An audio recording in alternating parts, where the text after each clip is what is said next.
Halo semuanya, perkenalkan saya Ingrid Zeganim 03 2019 009 Nurse 2A. Saya akan menjelaskan tentang escape client dengan hepatitis. Definisi hepatitis. Hepatitis adalah suatu peradangan hati yang antara lain dapat disebabkan oleh virus hepatitis B atau VHB. Infeksi virus ini dapat mengakibatkan penyakit infeksi pada hati yang berpotensial fatal dan merupakan salah satu penyakit yang sering ditemukan dan menular. Ada beberapa tipe hepatitis seperti akut, kronis, fulminant, dan alkoholik. Hepatitis karena virus dapat menyebabkan peradangan pada hepar dengan gejala klinik berupa penyakit kuning yang akut disertai malaise, mual, dan muntah, serta dapat pula disertai dengan peningkatan suhu badan. Selanjutnya, 6 jenis virus hepatitis telah diketahui. Yang pertama, virus hepatitis A atau VHA. Yang kedua, virus hepatitis B atau VHB. Yang ketiga, virus hepatitis C atau VHC. Yang keempat, virus hepatitis D sampai virus hepatitis G. Di sini kita bisa melihat gambar penyakit hepatitis tersebut. Jadi dia berada di dalam liver. Jadi bahwa hepatitis adalah suatu penyakit peradangan jaringan hati yang disebabkan oleh virus yang menyebabkan sel-sel hati mengalami kerusakan sehingga tidak dapat berfungsi sebagaimana mestinya. Seterusnya, etiologi hepatitis. Penyebab hepatitis bermacam-macam, akan tetapi penyebab utama hepatitis dapat dibedakan menjadi dua kategori besar, yaitu penyebab virus dan penyebab non-virus. Sedangkan insidensi yang muncul tersering adalah hepatitis yang disebabkan oleh virus. Hepatitis virus dapat dibagi ke dalam hepatitis A, B, C, D, E, G. Hepatitis non-virus disebabkan oleh agen bakteri, cedera oleh fisik atau kimia. Pada prinsipnya, penyebab hepatitis terbagi atas infeksi dan bukan infeksi. Hepatitis B dan C dapat berkembang menjadi sirosis atau pengerasan hati. Kanker dan komplikasi lainnya dapat mengakibatkan kematian. Selanjutnya, penyebab hepatitis menurut Menisari 2008 meliputi yang pertama obat-obatan, bahan kimia, dan racun. Menyebabkan toksik untuk hati sehingga sering disebut dengan hepatitis toksik dan hepatitis akut. Yang kedua, reaksi transfusi darah yang tidak terlindungi virus hepatitis. Ketiga, infeksi virus. Selanjutnya, patofisiologi hepatitis. Informasi yang menyebar pada hepar atau hepatitis dapat disebabkan oleh infeksi virus dan oleh reaksi toksik terhadap obat-obatan dan bahan-bahan kimia.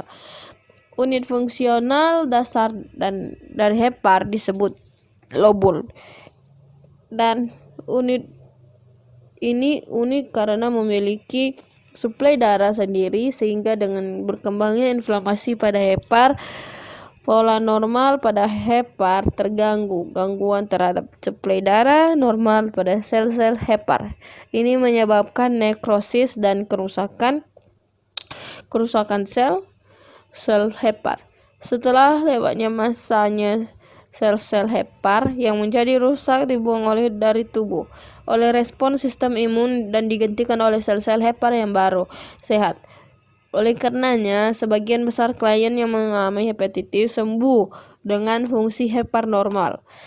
Inflamasi pada hepar karena invasi virus akan menyebabkan peningkatan suhu badan dan peregangan kapsula hati yang memicu timbulnya perasaan tidak nyaman pada perut kuadran kanan atas.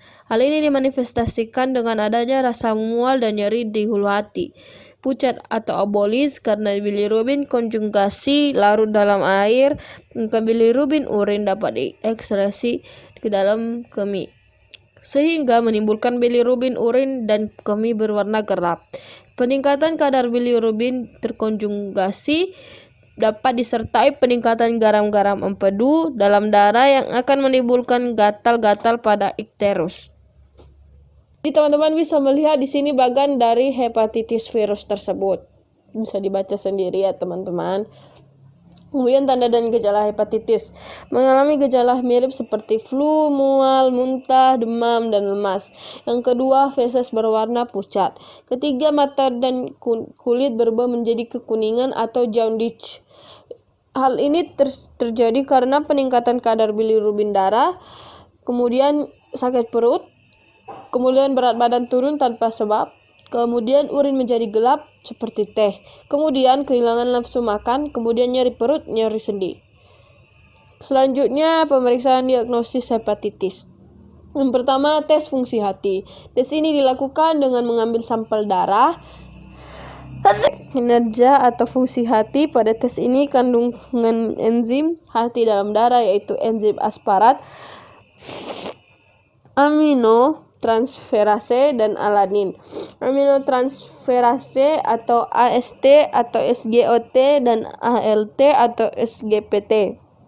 Kemudian tes antibodi virus hepatitis. Tes ini bertujuan untuk menentukan keberadaan antibodi yang spesifik untuk virus HAV, HDV, dan HCV. Ketika seorang terkena hepatitis akut, tubuh biasanya akan membentuk antibodi spesifikasi untuk memusnahkan virus yang menyerang tubuh. Lalu antibodi dapat terbentuk beberapa minggu setelah seorang terkena infeksi virus hepatitis. Baru selanjutnya USG perut. 5. Dengan menggunakan bantuan USG gelombang suara, USG perut dapat mendeteksi kelainan pada hati, seperti adanya kerusakan, pembesaran, maupun tumor hati. Selain itu, USG perut juga dapat mendeteksi adanya cairan dalam rongga perut, serta kelainan pada kandungan empedu. Kemudian biopsi hati. Dalam prosedurnya, sampel jaringan hati akan diambil untuk kemudian diamati. Menggunakan mikroskop melalui pemeriksaan biopsi hati, dokter dapat menentukan penyebab kerusakan hati yang terjadi di dalam hati. Selanjutnya, komplikasi hepatitis. Yang pertama, gagal hati. Salah satu komplikasi beresiko tinggi dalam mengalami oleh pengendapan hepatitis. Seorang yang mengidap hepatitis A rentan terhadap risiko gagal hati akibat mengalami penurunan fungsi di organ hati secara drastis. Jadi di sini teman-teman bisa melihat ya bagaimana kalau di tubuh kita itu terjadi gagal hati. Jadi di sini bisa teman-teman lihat gambarnya. Kemudian sirosis hati ditandai dengan terbentuknya jaringan parut di organ hati. Ini terjadi ketika sel-sel organ hati yang sehat dan normal mengalami luka atau terkena inflamasi secara berkelanjutan. Akibatnya jaringan parut pun akan muncul. Jadi teman-teman juga bisa melihat gambarnya di sini. Selanjutnya, infeksi lanjutan. Komplikasi lain yang disebabkan oleh hepatitis adalah timbulnya 2 infeksi virus pada saat yang bersamaan. Hepatitis tidak menyebabkan infeksi kedua, tetapi hepatitis mampu membuat sistem kekebalan pengidapnya lebih sulit menyerang virus lain. Selanjutnya, kanker hati. Ini lebih berpotensi menyerang pengidap hepatitis B dan hepatitis C. Kedua jenis hepatitis tersebut yang sudah mencapai tahap kronis dan berkembang menjadi kanker hati jika tidak ditangani dengan tepat. Kemudian kolestastis. Kolestastis bukan sebuah komplikasi yang harus dikhawatirkan karena penyakit ini dapat sembuh dengan sendirinya. Meski begitu, pengobatan tetap harus dilakukan. Bahaya yang dapat ditimbulkan oleh kolestastis adalah penumpukan cairan empedu pada organ hati. Ada glomerulonefritis. Glomerulonefritis adalah kelainan ginjal yang disebabkan oleh peradangan yang sering berkaitan dengan respon imun. Ini paling sering terlihat pada orang-orang yang mendapati infeksi hepatitis B, kronis, dan hepatitis C. Tanpa pengobatan, peradangan bisa berkembang sehingga dapat merusak ginjal pengidap hepatitis. Kemudian cryoglobulinemia, penyakit tidak biasa yang disebabkan oleh kelompok jenis protein abnormal yang menghalangi pembuluh darah kecil. Ini sering dialami oleh individu yang mengidap infeksi hepatitis B kronis dan hepatitis C. Infeksi hepatitis B kronis dan hepatitis C dapat menyebabkan masalah sirkulasi darah yang dapat berkembang menjadi oglobulinemia. Jadi teman-teman dapat melihat gambarnya juga di sini. Jadi kemudian ensefalopati hati. Seseorang yang mengidap ensefalopati hati dapat mengalami masalah mental seperti kebingungan dan dapat menyebabkan koma. Ensefalopati hepatik lanjut adalah kondisi serius dan biasanya berakibat fatal. Kemudian hipertensi portal. Ketika sistem portal ini tersumbat, darah tidak dapat kembali ke hati dari sistem pencernaan sehingga meningkatkan tekanan darah yang disebut dengan hipertensi portal. Baru porfiria. Sekelompok penyakit yang disebabkan oleh masalah pemrosesan bahan kimia penting dalam tubuh yang disebut porfirin. Satu jenis yang disebut porfiria kutanea tara bisa menyebabkan lepuh pada tangan dan wajah yang merupakan komplikasi dari infeksi hepatitis C kronis. Kemudian penanganan dan prognosis hepatitis. Yang pertama, penata laksanaan. Istirahat pada periode akut dan keadaan lemah diharuskan cukup istirahat. Istirahat mutlak tidak terbukti dapat mempercepat penyembuhan. Diet jika pasien mual, tidak nafsu makan dan muntah, sebaiknya diberikan infus. Jika sudah tidak mual lagi, diberikan makanan yang cukup. Kalori 30-35 kalori per kilogram BB. Dengan protein cukup atau 1 gram atau kilogram per berat badan. Pemberian lemak sebenarnya tidak perlu dibatasi. Kemudian C, medikamentosa. Yang pertama, kortikosteroid tidak diberikan bila untuk mempercepat penurunan bilirubin dan darah. Kortikosteroid dapat digunakan pada kolestasis yang berkepanjangan di mana transaminase serum sudah kembali normal tetapi bilirubin masih tinggi. Pada keadaan ini dapat diberikan prednison 3 kali 10 mg selama 7 hari. Kemudian dilakukan tapering off. Kedua, berikan obat yang bersifat melindungi hati. Ketiga, antibiotik tidak jelas kegunaannya.